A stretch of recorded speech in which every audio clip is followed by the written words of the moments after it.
Oh, the weather outside is frightful. But inside is so delightful. It's Christmas in July. Let's review. Let's review. Let's review. Sounds divine.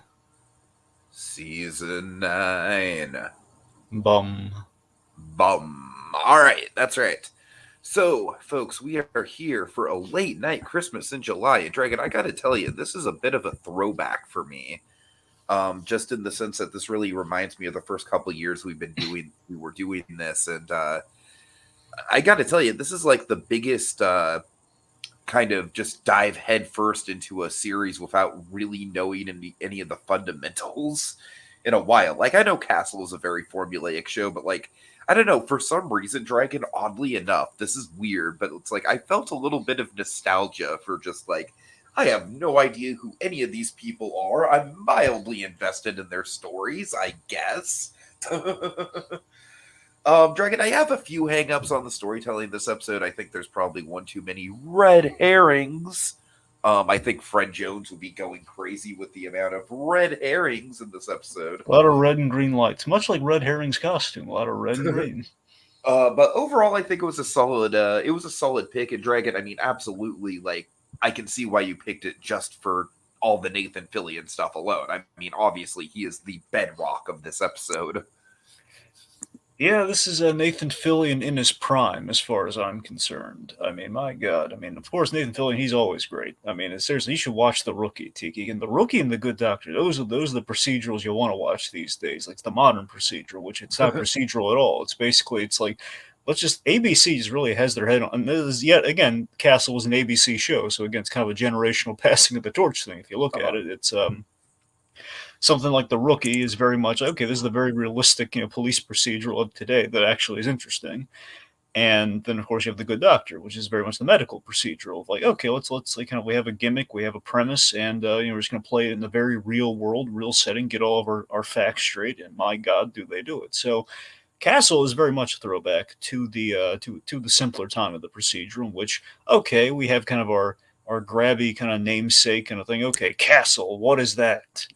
What's that about?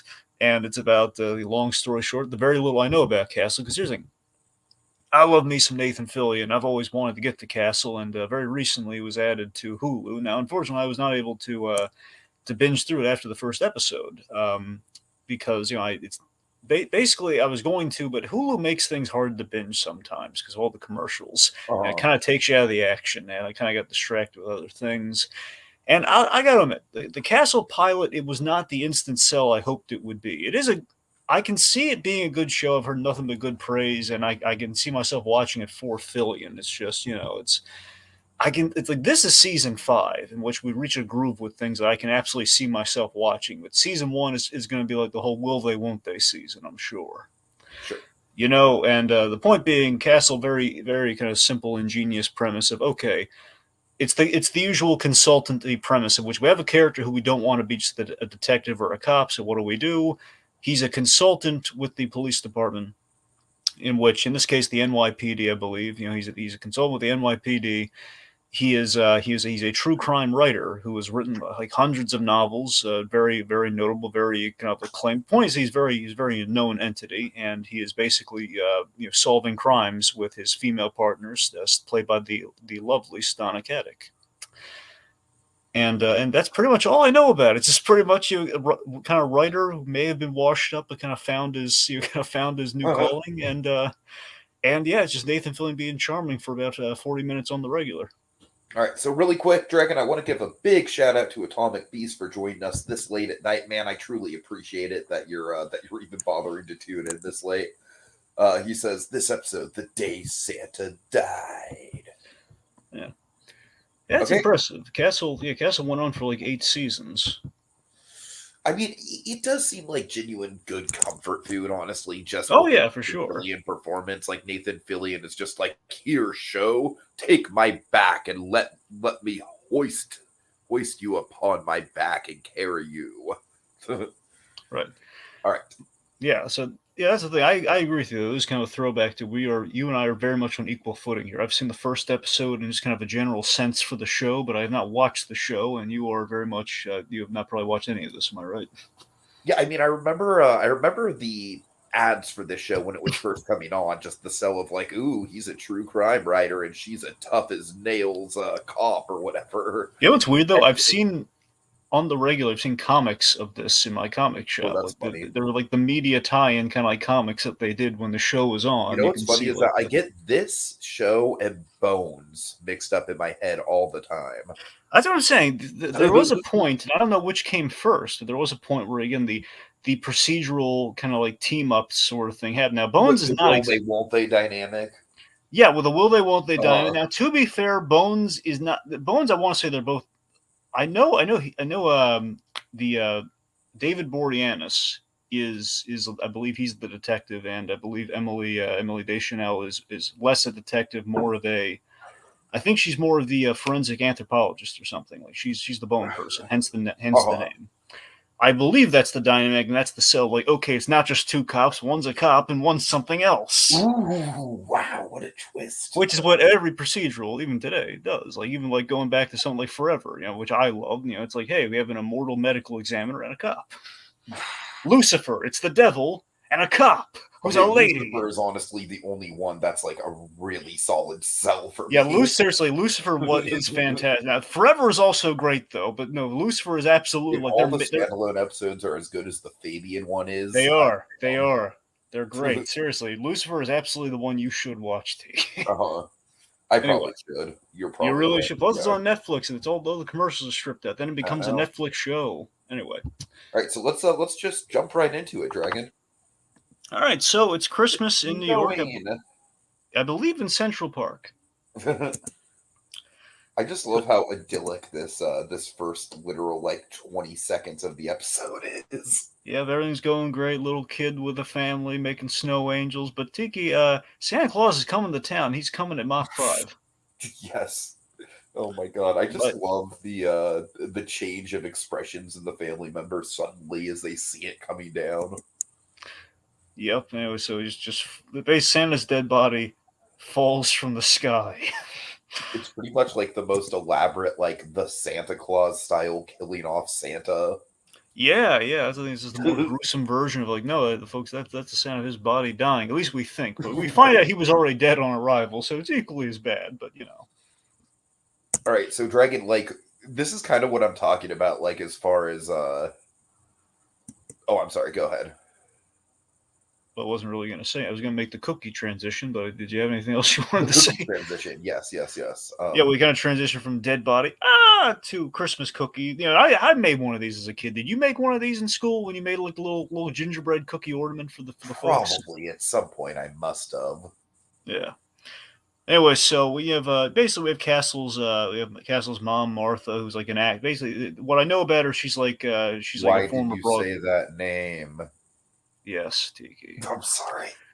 One thing, she's a former Broadway actress, and kind of like probably like a bit of a party animal these days. She's very much the socialite kind of like. Anyway, so she's asking. It's probably just because of the British accent, but the little screen time we get of her, she kind of reminds me of the mom from Succession. Hmm. Like maybe Anyway, like a less cutting version of that.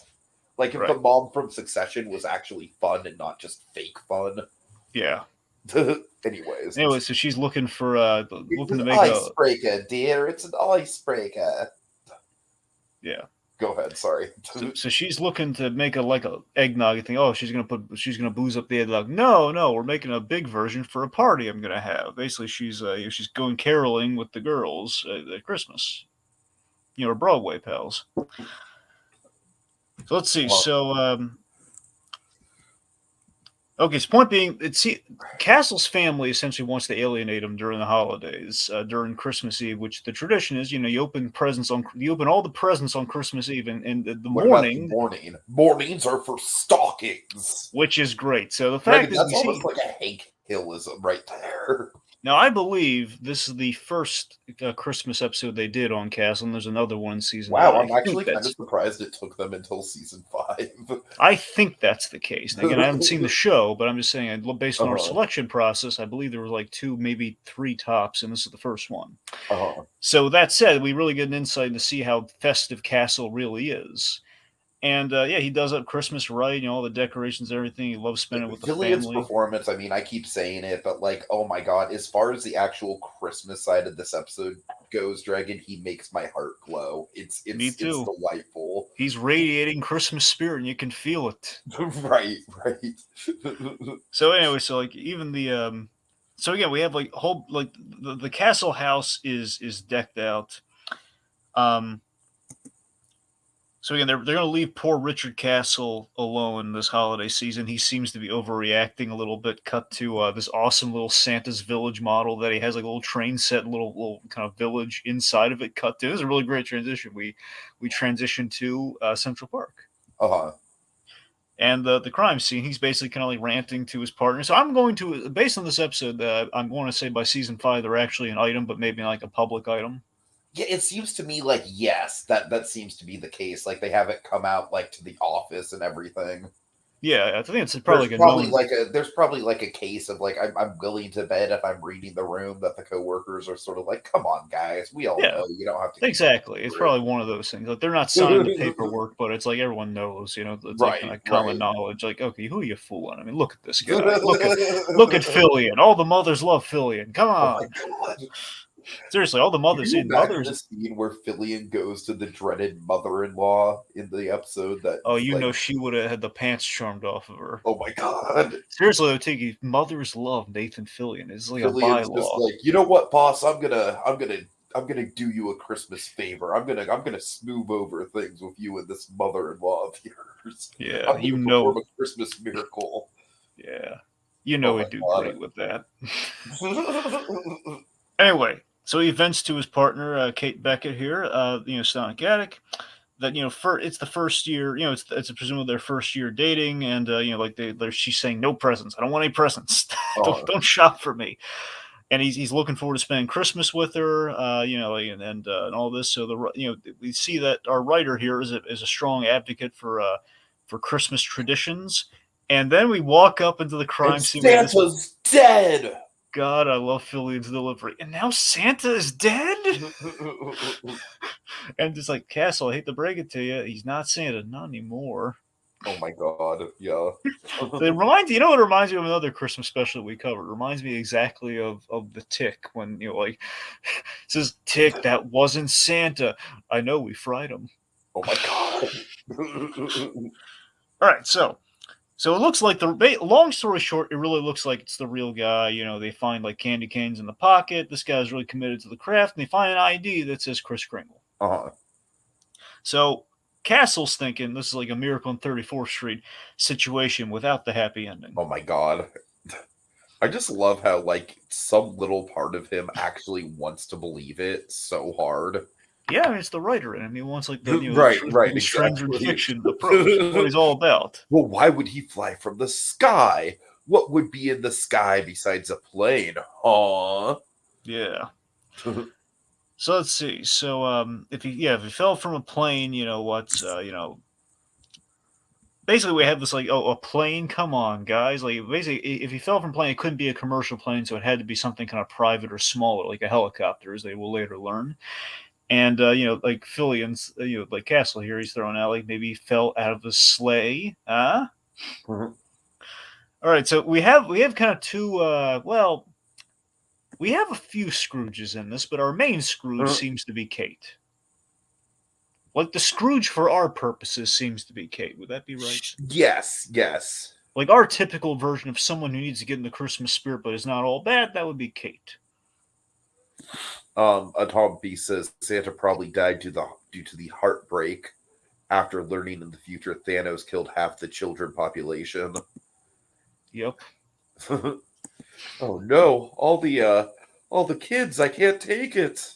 In my workforce, half of it's gone. Oh You my know what I'll god. do? I'll hire the kids to fill out the rest of the workforce.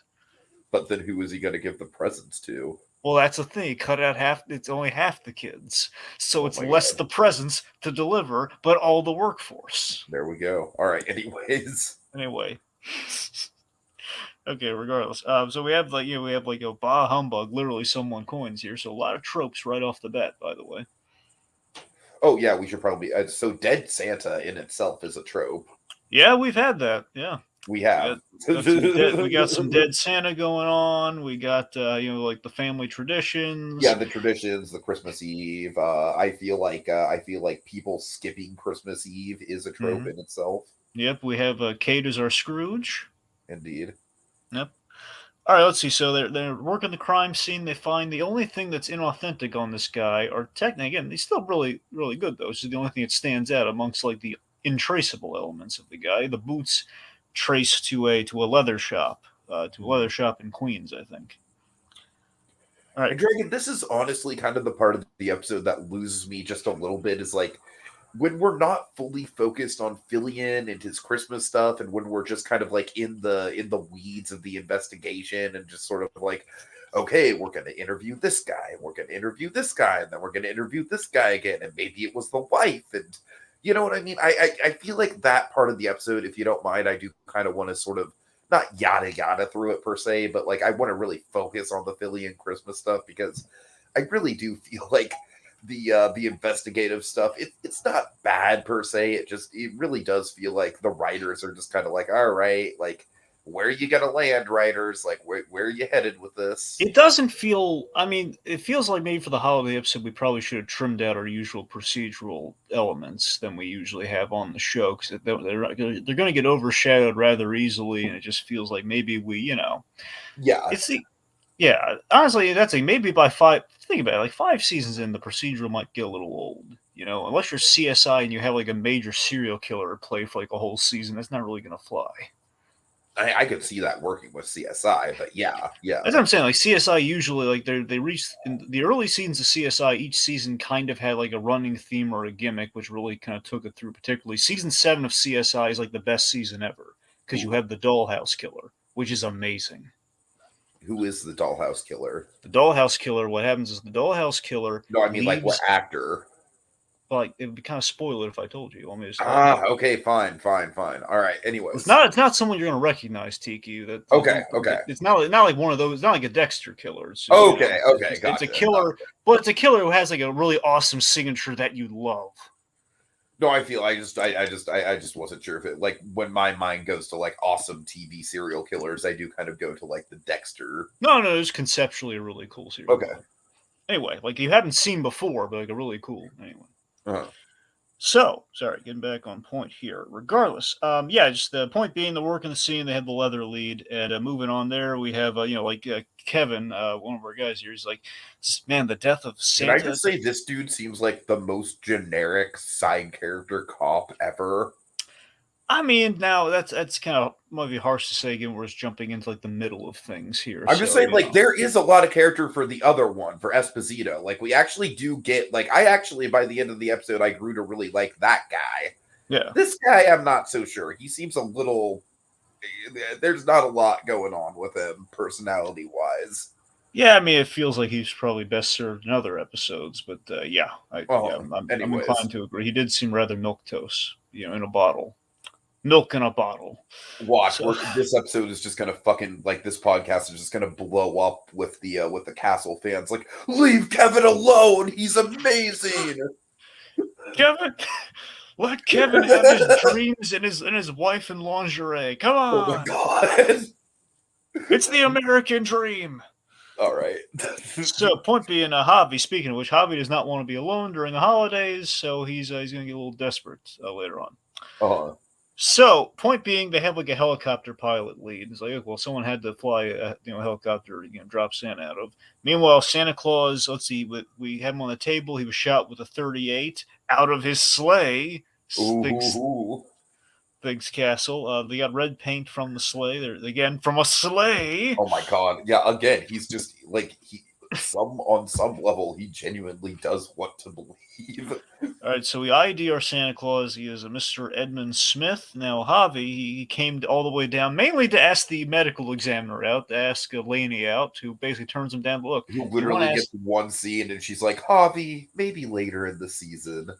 it's like, let's not do this again out of desperation thing for the holiday. If you want to ask me out after the holidays, I'll say sure. Oh my god. All right, so we check in. Which Okay, now this is honestly did seem like a really thankless role in the context of this episode. from what I understand, and I've not seen the show, is that I believe Kate is like really good friends with the ME. So that's like Laney is like a good friend of hers, I think. Okay. Ordinarily. Now, here's something important. That was actually something really surprising I did not expect in the episode, which is it caught me by surprise in a good way, and really speaks. I think Nathan Fillion must really like this episode. I'll tell you why. So they check in with the Santa Claus's neighbors, and the neighbor is played by somebody I recognized. Oh, really? Yes, which completely surprised me. So you have young Tim and Beth. You have Tim and his mother Beth, the Cabots. Now Tim is Titus Macon, I think it's Macon. Titus Macon Jr. Now this guy, I absolutely knew, like, it can't be him. It must be him because he looks identical to him. And I looked it up, and absolutely it was him. He's one of the main cast from The Rookie with Nathan Fillion. Oh, And wow. so That's he great. only appeared on this one episode of Castle, so Nathan Fillion must have really liked working with him. Uh-huh. To maybe it could just be serendipity. Like, actors need work too. It's an ABC show. Maybe they put him on file. I don't know. I like to think maybe Fillion liked working with him because he was like a mainstay on the show before they wrote him out, like by the fourth season of The Rookie. So yeah, it was. Yeah, he's a good actor too. As well, he had a nice decent little role here from the bit part that he had. Sure. Anyway, so point being, neighbors, they say, oh, he was a nice guy who's helping him through this lawsuit, and they ask if he may have had some enemies. He says, no, but there was this one guy who was angry, like cussing on his door, like threatening to kill him. I like how they respond to that. They answer that question with no, and then they immediately go to, but there's this one guy. There's always the but. always the but. So we learn that it's the pilot David Dunn. So we have the Christmas in New York skylight. By the way, Dunn is also the name of Ben Affleck's character in Gone Girl, and that bothered me the whole episode. Oh yeah, that was his name, wasn't it? Yes. Because I was thinking, wasn't wait a minute, isn't Bruce Willis's character's name David Dunn in Unbreakable?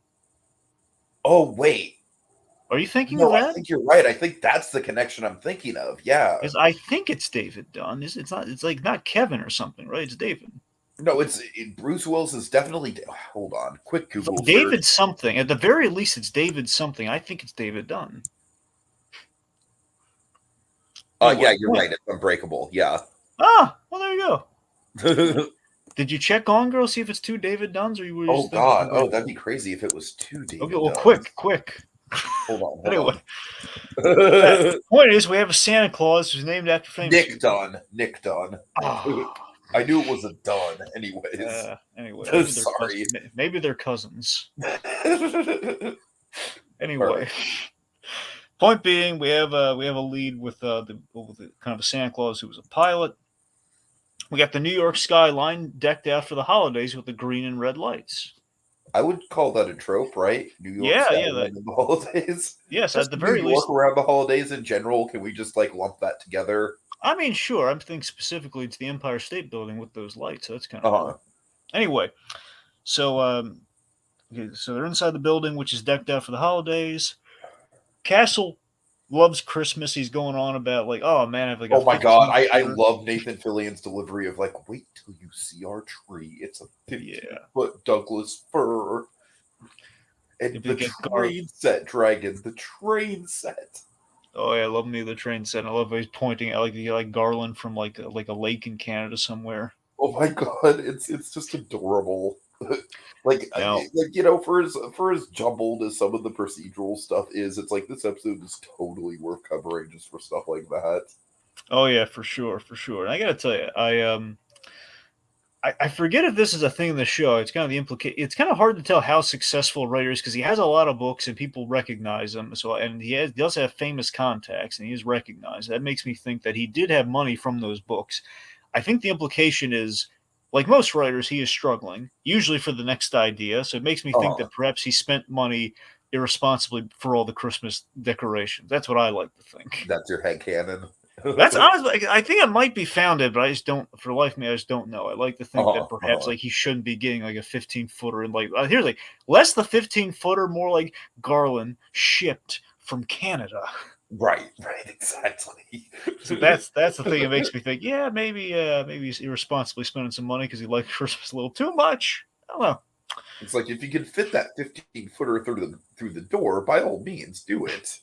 Yeah.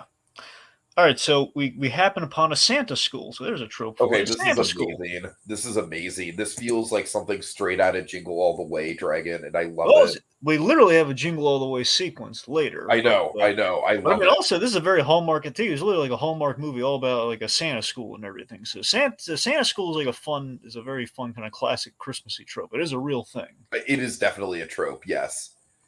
All right, Actually, Dragon, believe it or not, there was a Santa school plot line in the Simpsons pilot, which was a Christmas episode. huh. Well, it makes sense with Santa's little helper. So Okay, so Atomic Beast, thanks for sticking around with us, Atomic Beast. I really am genuinely like humbled by you being up so late and watching us. When you learn about the victim's backstory, you got to admit but admire that what the man had to sacrifice to help people should have looked down on. Yeah, I do think in spite of all the red herrings, I do think this episode does have quite a few red herrings. Like I said, Fred Jones would be going nuts this episode. I mean, there's at its core, again, we did mention, like the Scrooge thing with Kate, as what we usually do, comparing a character to Scrooge, but literally we have another Scrooge in our main guy, in Right. our victim, which is really good how we did that. But I was just gonna say, like, I do think that the plot line ultimately does, like, the resolution of the mystery is ultimately pretty satisfying. I agree. So, all right. Okay, so let's see. So we have One more this. time through the gut. Ho ho ho. Yes. All right, let's see. So point being, we have a Santa Claus with a pipe who basically got he was the Santa who's banging at the door, and our Santa Claus with the pipe, the David Dunn character, he's upset over a gig that essentially he was passed over that his student in this Santa Claus got for Cartier. Isn't Cartier like jewelry? I think it's a jeweler. I have no idea. You're asking the wrong person. It's either fashion or I do jewelry. I not. think I don't know in the slightest. I'm pretty sure it's jewelry. I think. All right. Anyway, point being, Cartier. It's a big deal. Cartier's a fancy brand. That's all you need to know. So point being, like, I can be warm and cuddly. So then I got into the peach schnapps, and I mean, I turned him into a world class Santa. Maybe I should just hang up the old the red fluffy jock strap, and And then Nathan Fillion. that attracts Fillion's attention. I just love here's the I love Philly when he brings up genuine questions because he's a very affable kind of demeanor about him. Pretty much almost all of his roles. He says like, "Wait a minute, is that a metaphor? Or do you actually?" Anyway, so they direct him to the agent, like Santa Claus have agents, the Bells and Holly agency. And let's see. So he mentions that Santa Claus changed him for the better. He was a bad dude. Santa Claus changed him for the better. Now, ultimately, what we learn about this guy is that he knows that the Santa Claus is kind of doing something a little wrong, but he is still defending his honor, which is interesting. Speaks to the character. So, old Castle boy, Cassie, Castle suggests an origin story for the Santa. Thus, we look into the origin of the Santa, like the writer that he is, and that's kind of the gimmick of the show. Like, let's look into the character of this guy. What kind of story is there? Which how does he go? And we then learn that okay, so this guy was he's a manager of a firm, and I will say the 5 years earlier picture is a very striking difference, and it does bring up a good mystery of like how did we get from point A to point B here. Yeah, and they had like $2,000 that's missing, which we learn how that works out later. And it's like, does that sound plausible to you? All right, so let's see. Then we have the ex-wife Gwen, who is important. Gwen walks in. Basically, he called me like the night of, and it sounded like basically he talked about It's a Wonderful Life. Like 5 years ago, we were watching It's a Wonderful Life, and then he left me. Trope. Yes, trope and parallel. Yeah. Right, right. So he's watching It's a Wonderful Life like Christmas 5 years ago, and he just walked out and left. So basically, it sounded like he was like calling her last night before he died. Seems like he might have been fearing for his life. That's kind of the implication they get, which is a little more to it. To that, we have the sexy Christmas nighty gag, which is a trope because we have seen that gag done in other places. Yes, but I just think the way that it's pulled off now is just really awkward and not funny. Yeah, and they basically kind of like doing like a little sexy dance with the nighty, and then is caught by the boss. Which, And by the like I way, said, just this Esposito character, like he does have some genuine good moments later in the episode, but I get the feeling that these two are kind of like a buddy duo, like kind of like a very, very, very low rent Tom and Greg, as far as like not necessarily the power dynamic over the other one. You know what I I mean? don't Like, think Tom and Greg's the best comparison, but like a Mike and Scully from right, right. from Also, Dragon, I just want to quickly point out the credits for this episode literally take up an entire third of the whole damn runtime. well, yeah, that's the thing. Honestly, Breaking Bad always had that problem too. Like the credits are like a thing you just can't beat in TV these days. It's just going to go on I forever feel and like ever. with Breaking Bad, at least they had the stylized, like like Yeah, the metric table yeah. It title, doesn't take the on the whole, letters. doesn't take up the whole space because of that, which helps. Right, right. By the way, not Mike and Scully. I was thinking of sorry, I was thinking because I think one of the first names on these characters is Mike. I'm thinking of Hitchcock and Scully from Brooklyn Nine-Nine, something like that, like a Right, cop, right. kind of a buddy cop duo. There's kind of side characters or Bellows and anyway. Regardless, so okay. Regardless, I want to mention this too before I forget about it. The boss. They apparently there was like a change in boss at some point during the show. So their female, the captain, Captain Gates, is played by somebody else I know, Penny Johnson Gerald, who is Claire Finn, the doctor on the Orville. She's the med bay Oh, doctor nice. on the Orville, and she's really good on that show. It's one that's like, hey, I know her too. I do think there is some very solid mother-in-law humor with her throughout the episode. Yeah, so basically, she just keeps going on about how she's just dreading like her mother-in-law coming, and the idea that she is basically rubs it in. I forget what she does. Tiki, you remember what the mother-in-law does? Like she's kind of rubs it in her face She that rubs it in she's her face that she is a pilot, right pilot. which is, Yes, by the way, a super duper convenient way to get the whole like the ball rolling on like the airspace thing. yeah, yeah, it is. It's a little small world. Like, really? You're like, did she commit the murder? What happened? Right, right. All right, so let's see. So Kate and Javi again. This is long, just the yada yada here. Kate and Javi go to the airfield, find a helicopter. It's a crime scene. So they kind of investigate a little bit here. They get a manifesto of when the thing was taken out. It was 45 miles, and we're gonna learn more about that later.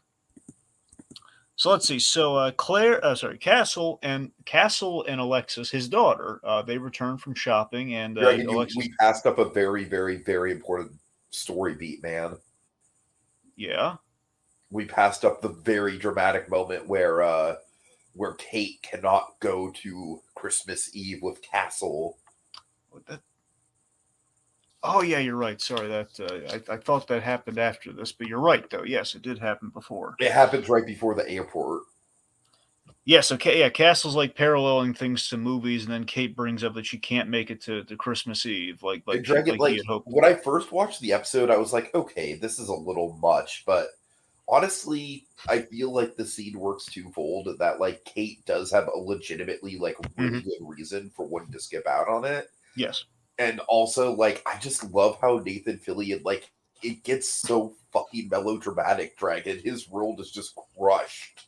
Well, literally, he's With now music alone and at Christmas. everything. It's like he's now alone at Christmas, which has not really happened before, and he was also the first time they're a couple at Christmas, and he's looking forward to it. Right, right. So I mean, you feel bad for him. It's like, look at him; he's like a little kick puppy. Poor Philly. Look at him. All the mothers are handing him tissues. Look at this. Oh my god. Inside out tissues, perhaps? Yes, I'd like to think so. I mean, just think about this. I mean, imagine this: like just Oh my Paul Rudd god. and Nathan Fillion just walk into a room, walk into a PTA meeting of some Oh my sort. god. All the mothers and aunts are like, "Oh, sit by me." Oh my god. Oh my god. This is delightful. Anyway, I really want Nathan Fillion to be officially added to the MCU. I just really want that so badly Why right now. has that not happened yet? Well, I mean, again, he's been like little. He's had a cameo, but still, it's the fact of like they were gonna cast him as Wonder Man. We are giving that guy a show, so hopefully they'll have the sense enough to like let's bring him in for that role. Uh-huh. Anyway, okay. So point being, we went to the airfield. We found the helicopter in question, and we're gonna trying to find out who exactly flew it at that time. All right, let's see. So Castle, anyway, so his daughter, yeah, he and his daughter come back, and his daughter breaks the news to him that it's she's not exactly spending Christmas with friends, but a boyfriend, Can I just say, Max. this is like some of the biggest I don't care family drama bullshit. I mean, I love how Fillion plays the scene, though. Just the fact that she ultimately decides, like, nah, I'll just cancel my plans. Now you're right about that. Ultimately, the fact is The just this scene kind of like does just not drop. play on rewatch. Given the whole of the story, you're right. Yes, just given the fact it's like, yeah, we just really kind of swept that on the rug. It's not as big a deal as we thought it was. Yeah, exactly, exactly.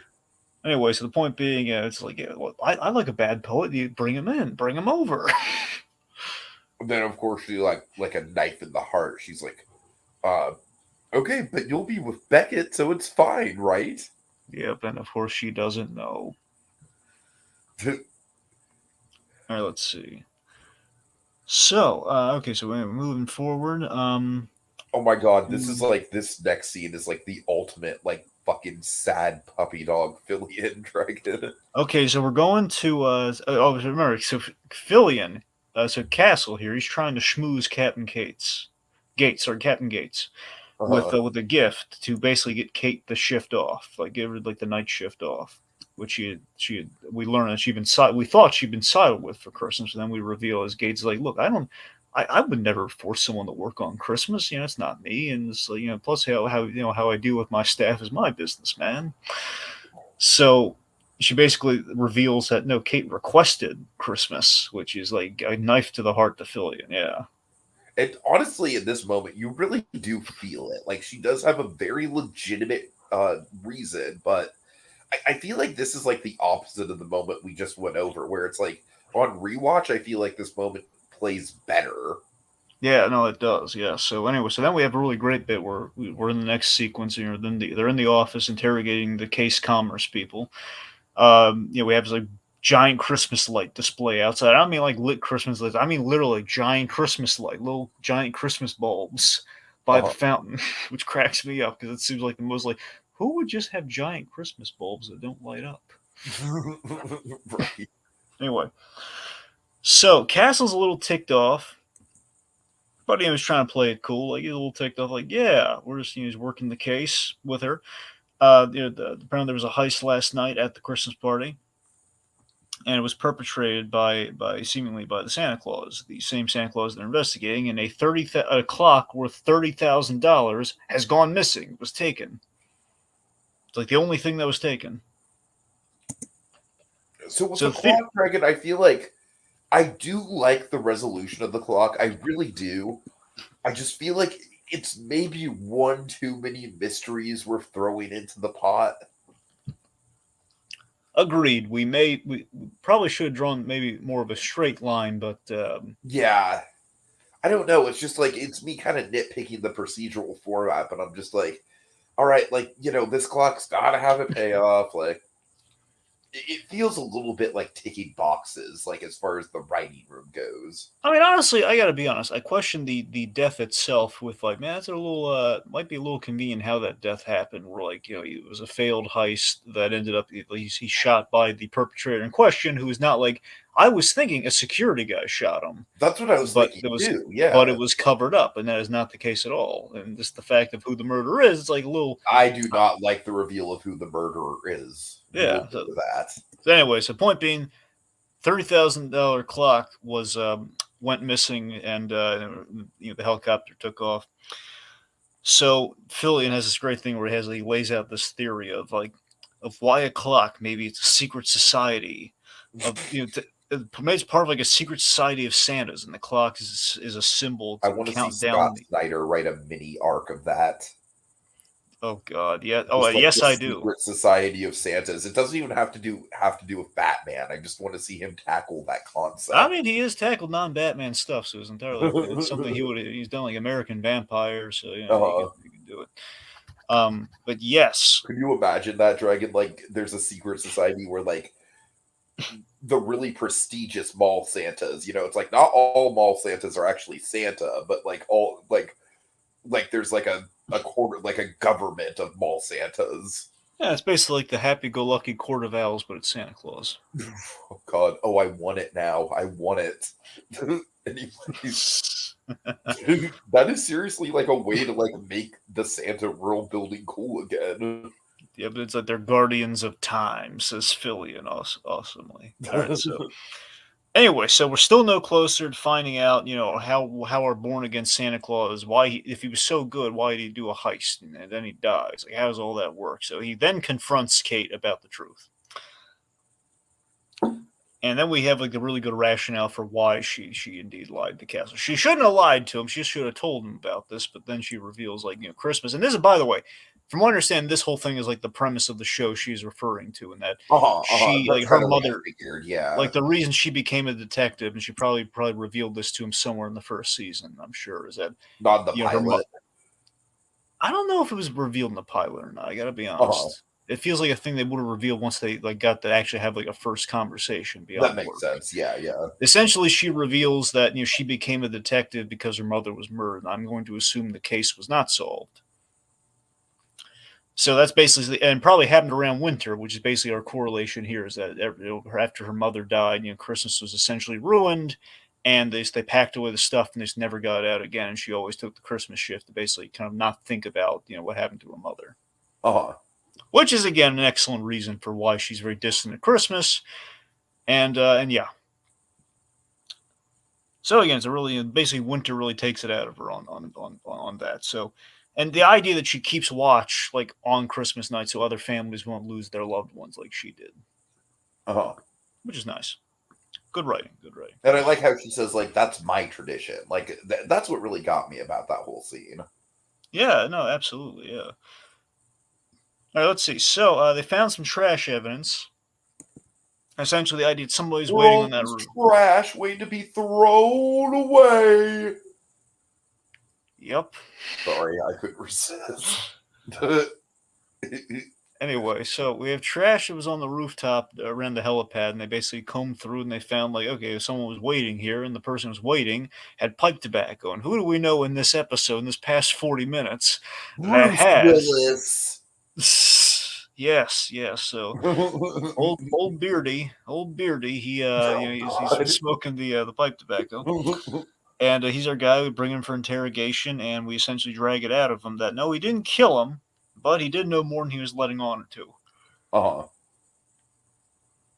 Long story short, this guy, he was paid $2,000, which is why the $2,000 was missing from the Santa Claus. He wasn't just robbed when he fell; he had $2,000 that he paid him to fly the helicopter basically to this party, essentially to be his escape, his His entrance to his getaway escape driver, route. essentially. Yeah, getaway driver for the Santa Claus, and the plan was to bring something heavier out, which we don't know what that is yet. But he ended up just going with a stupid clock, and he had the clock and the guy from his apartment, and it revealed to him like the clock was $30,000. That Uh-huh. crap's worth $30,000. Oh, which is funny. All right, let's see. So, anyway, so they realized the killer was at the parties. That's important. So the killer was at the party. Then it's going to basically bring us to our next point. So, oh, anyway, so then we learn that so basically our corporate shark here, the guy. They also learned the guy in question was not just like kind of an executive. He was like in charge. He was pretty much in charge of the place at some point. He was involved in like the Sun Cove lawsuit the family next door was going through that he moved in next to. Uh-huh. So again, Castle looking at it as a writer is like this is like a tale of redemption. He moves next to the Cabot family and he took care of them, trying to make amends. Since basically he the idea is he overwhelmed their father with that lawsuit and then ended up getting the father killed in a car accident, I believe. So it seems the son, Tim, suspected this, and he found out. So they're looking at him as a suspect. They go visit him, and we learn that no, Tim did not kill him. Tim instead, while the family's decorating the background, by the way, trope, decorating the tree.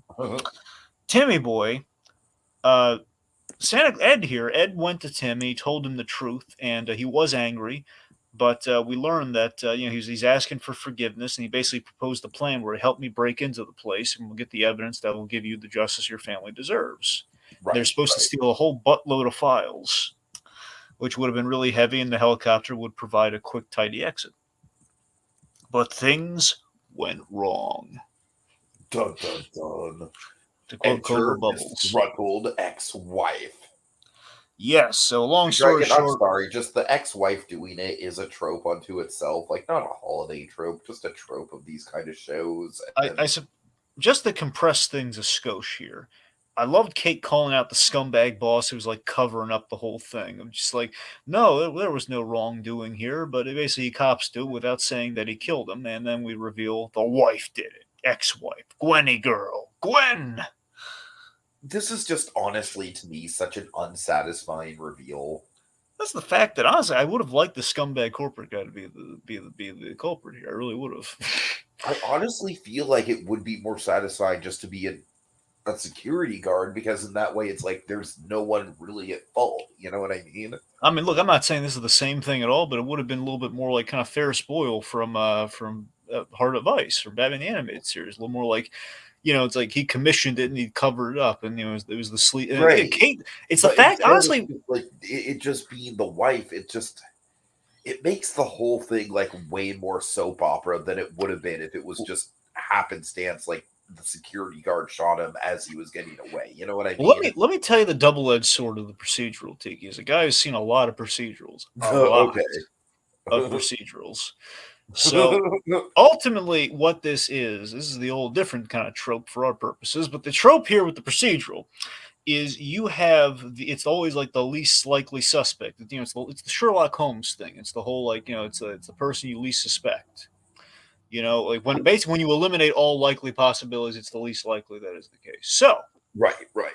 that's a double-edged sword in the procedural, and that usually, I think most often it does work, but after a while, after you see a lot of procedures, or you're in like season 5 or change, it starts to become kind of obvious, or it loses its luster when you do that reveal of like, okay, we only had this character in one scene, so people won't see it coming, but then you have the like putting that in writing, like we only have this character in one scene, and no one saw it coming because no one really cared about that character. They didn't leave much of an Exactly. impression. Yeah. So Yeah. it's a double-edged sword for sure. And I think And what like I hurts said, it. like even then it just makes the circumstances of the whole thing more convoluted and more soap opery. You know what I mean? I mean, what hurts it for me, Tiki, is the fact that Kate had that guy's number and like just calling out like the big business and the corporate greed. And I feel that would Right, have been like the right, moral of the yeah. thing, and that would have like really brought it home in terms of like I don't know. I think we're trying to. I think the idea was we're trying to relate it to like loved ones around the holiday, which brings it back to Castle story, but I don't think it was effectively done enough. No, it was not. If anything, I feel like it's kind of like if it's a loved ones around the holiday story, Dragon, it's like, okay, like this is what can happen if the marriage goes bad. Well, I mean, in reality, what it is that he warned her that basically, if Sun Cove goes down, she's all of her money that she gets from the company, essentially from the divorce, will go away. And she didn't like that, and she shot him and killed him. And basically, we tried to buy it back with her with like a kind of a line about like basically about the harshness of divorce. Essentially, that's like a very loose correlation to our Castle story, which did not play at all, really. Sure. Plus, the fact Castle's ex-wife isn't even in the episode, so that doesn't help things at all. Exactly. Apparently, Yeah. he does have an ex-wife character, which does not Oh, I surprise me. believe it. Like the idea is that Castle had had a wild life as a writer before he met Stonecat.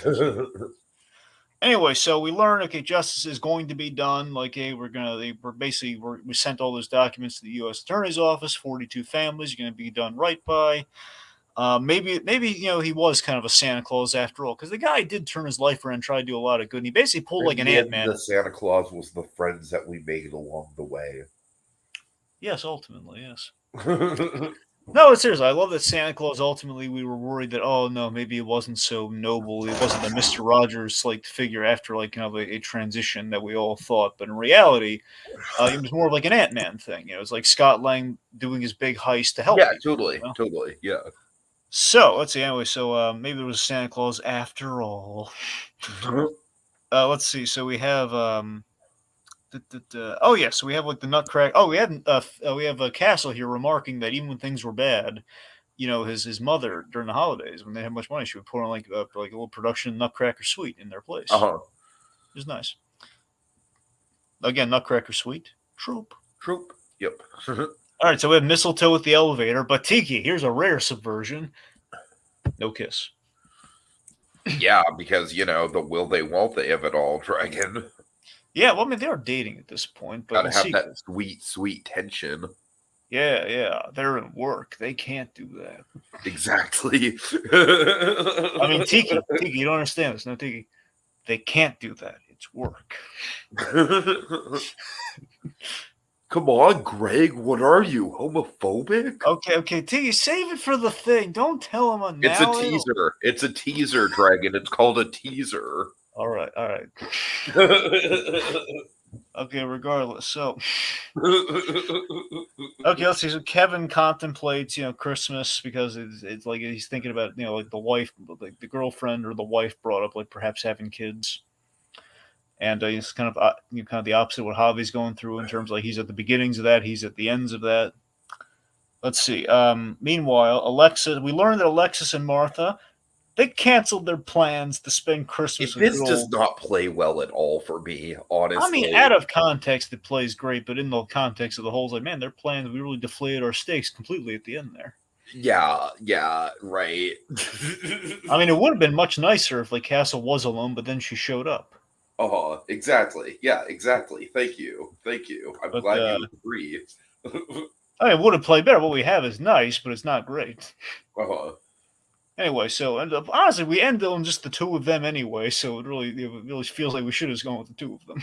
Exactly. Yeah. All right. So the point being, the couple kind of bend here is like, hey, we canceled our plans for Christmas. Ain't that all nice? And there's Dragon, it's a fucking gift of the Magi. well, I It's a mean, little bit of a gift of the Magi. little bit, yeah, but obviously no gifts exchanged. They Literally, both, so. there's no gifts exchange, but they both cancel each other's plans. It's kind of like the compromise of it all. It's an inverse of Gift of the Magi. All right, Yes. all right, I'll take it. No, you're right though. It's a variation or an inverse of Gift of the. You're right though. There's Magi essence in the scene. Sure. Magi essence. Magi. There's a whiff of Magi in the air for sure. That sounds like a perfume. There's a Magi musk of sorts. God. Anyway, so the point being, the couple they kind of bent to each other here. Is like she went to see him and he was about to go see her. It seems. And yeah, they invite her. She gets invited in as she sees the 15-footer, the Douglas fir 15-footer, Oh my god. and they didn't kiss in front of the mistletoe, but they kissed in front of the tree. And then Javi brings Yeah, the weirdly family. enough, Javi gets the last scene in the episode, but honestly, Dragon, this kind of compels me. Like, Oh my god, this is a nice character. I'd like to see more of this guy. we forgot something big. We forgot something huge. Oh, I'm sorry. What? Because you want to skip over the procedural stuff. So My bad. Sorry. the Jingle All the Way fight with Javi. Oh, you're right. Yeah, for sure. Yeah, so basically, when we learned that David Dunn was our guy, we didn't just bring him in. Like, no, we had to chase him down. We had basically Javi bringing him in at the Santa school, and all Santas had his back, and it basically became a mini kind of Jingle All the Way fight, which they had to be referencing. It's got to be a Jingle All the Way reference. It has to be. I mean, like literally, Tiki. He grabbed a big old candy cane like Schwarzenegger did. Right. So it has to be anyway. So point being, Javi, after his Santa fight, way later, he gave him the clock back, which is worth 30,000, the very least sentimental value, and they closed the door. And on the reef, what does it say, Tiki? Merry Christmas. Yeah. Right. So yeah, really quick final thoughts, Dragon. I mean, I don't have much to add to the conversation other than like Nathan Fillion just absolutely killing it with the enthusiasm. I do think the episode is a little overridden as far as the mysteries go and the red herrings, and ultimately, I think some of the writing kind of doesn't pay off the way it should. But I am still really glad we covered this just for the Fillion of it all. And hey, like Atomic Beast did join us, so I appreciate that. So, yeah, final thoughts on your end? Yeah, I mean, I liked it. I liked it mainly for the charm of Philly, and it makes me want to go back to Castle at some point. But again, it's going to be sitting through a lot of probably will they won't they for a bit. But regardless, I did really I enjoyed what I saw here. I mean, the procedural element, again, I'm kind of used to it, but I will admit, yeah, in the Christmas one, maybe we could have toned down the procedural just for a change. At the very least, minimize it to only the Santa stuff. I don't know. Right. And yeah, the who the murderer was after all is kind of a knock against the episode, if we're being frank. But ultimately, what does save it is the fact that we did really have like a nice kind of like reveal and arc with this, like with learning about the victim in question. Like he was kind of like a cruel money guy, like a greedy guy who then felt great remorse after someone got killed because of his actions and his greed, and it kind of created a good change in him around the holidays that turned him into a little Santa Claus. Like all that's great, and it does feel like a story worth a castle book. So All right. yeah. So, without further ado, let's do something that I feel like Castle himself would be excited to do. Dragon, let's list some tropes. Okay, let's see. Christmas in New York. So we have like snow-covered Central Park. We have like the New York skyline. We have like built office buildings chock full of decorations. Christmas parties, Christmas Yep, Eve traditions. yep. Of course, the Christmas Eve traditions being like we're opening gifts there, and we're just like mornings are for stockings. Of course, the whole idea of a dead Santa. Yep, yep. We got some dead Santa action going on there. We got little model trains. Uh huh. Oh yeah. Oh yeah. We got let's see. We have the little cookie ornaments. Sure. Okay, let's see. Beyond that, we have Family drama, like with the yeah, mother-in-law. yep, family drama. Family. Would you say drama or trauma? Drama, And we like have family. just basically stressing like mother-in-law coming for the holidays. That's a trope. When we have the trauma of Christmas past with Kate's past with around Christmas time. Sure, sure. Christmas trauma, of course, of Speaking of course. which, we have our Scrooge. We have a couple Scrooge. We have a major. We have kind of a traditional Scrooge, and then we have like a literal Scrooge in our Santa Claus as the murder victim. We had a Scrooge arc of sorts. Uh-huh. Let's see. We have you giving the boss a gift around the holidays, the schmoozum. I would feel maybe Christmas redemption, like a good redemption story. Yeah, we have Christmas lingerie. Oh my god, yes. We have I mean, let's did we mention the Santa school yet? Santa School and Jingle All the Way Santa Fight. Uh-huh. Yeah, yeah. Santa Fe, Santa Fight. Let's see. So we had again canceling the Christmas plans. We had the mistletoe, what a subversion on the mistletoe, Indeed. and we had 15-foot trees and Oh my god. garland from just in general we had just kind I of like would not Christmas. say Garland from Canada No, is no, no, but we something have like expensive. Well, my point is we have expensive Christmas. That's the trope we Uh-huh. do have. We have expensive Christmas. All right. Yeah, I think that's. I mean, I think that'll about do it. So Tiki, we reach the end of another episode. I gotta tell you, man, I'm just so darn frustrated. I mean, I got a world case of writer's block right now that only Richard Castle could possibly solve. I'm gonna pose it to you, buddy boy. How on earth are we been on longer than Castle, which was on for 8 seasons? We Oh have my reached our god. ninth, sir, Oh, and I Dragon, wonder. that alone, just Jesus Christ. that I mean, alone how kind of gives me an existential crisis. I mean, dear God, man, how do we not have a term for what we just did? Listening to tropes, going through the episode. Like, we need like a cutesy term we could put on Hallmark cards, man. We need something that's like, it's like putting things under analysis. That's like really zooming in on things. That's like, let's take like kind of a totem of Christmas of the holidays. Let's take like I don't know, like a candy cane under a magnifying glass, like something, like let's put it on display. Let's kind of Okay, match it let's with see. the Let me think, Dragon. let's put it under the iconography of like Let's maybe see, a popular Christmas Christmas movie. stuff, Christmas, boys and girls, the boys, No, mother's no. milk, mistletoe, microscope, putting the mistletoe underneath the microscope. By George, I think he's got it.